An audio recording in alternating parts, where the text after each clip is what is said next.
தெருவுக்கு வரல, மக்களை பார்த்து ஒரு கதையும் செய்யல, ஒரு தொண்டும் செய்யல, ஒரு காலனா காசை கிள்ளி எரிஞ்சி போடல. நான் யாரை சொல்றேன்னு உங்களுக்கு விளங்கும். உண்மையை சொல்றேனே, தெருவுக்கே வரல.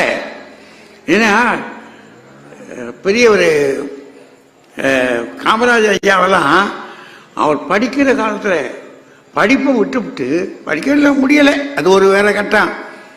ஆனா அவர் பட்டு இருக்கிற பாடு இருக்கு பாருங்க, என்ன கஷ்டங்களையா. சாப்பிடாம இருந்த நாட்கள் எத்தனை, தூங்காம இருந்த நாட்கள் என்ன, தெருவோரத்து மனிதர்களுக்காக அவர்கள் பாடுபட்டு இருக்கிற காரியம் எத்தனை.